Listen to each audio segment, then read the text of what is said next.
খুলনায় মোহাম্মদ শাহজালাল নামে এক যুবককে দুই চোখ তুলে নেয়ার অভিযোগে খালিশপুর থানার সাবেক ওসি নাসিম খান সহ ১২ জনের বিরুদ্ধে আদালতে মামলা করা হয়েছে।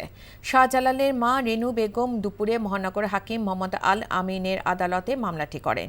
বাদীপক্ষের আইনজীবী জানান, আদালত আর্জি গ্রহণ করে সিআইডি পুলিশ সুপারকে তদন্তের নির্দেশ দিয়েছে।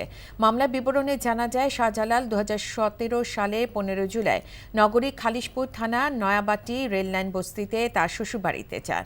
স্বজনদের অভিযোগ, ১৮ জুলাই রাতে পুলিশ তাকে সন্দেহজনকভাবে আটক করে পরিবারের সদস্যদের কাছে মুক্তিপণ হিসেবে ১.৫ লাখ টাকা দাবি করে।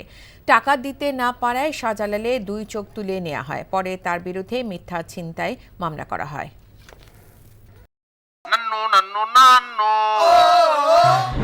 আরে সপ্তাহ একটা ব্র্যান্ডের গুলা আমার বংশ ব্র্যান্ডের কি আপা বিষয় কত বিক্রি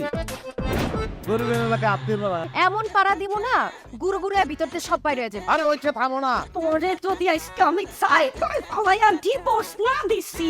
আপনারা কি ahoগারে কালিয়া বল আমরা সিয়াম তুমি আমারে আম্মা ডাকলাকে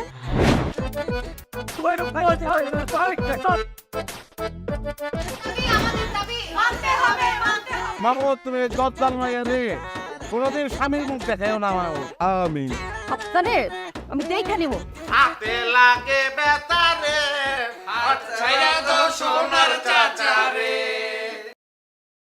এনজিওর কিস্তি প্রথমবার বিকাশ পেমেন্ট করলেই ২০ টাকা ইনস্ট্যান্ট ক্যাশব্যাক।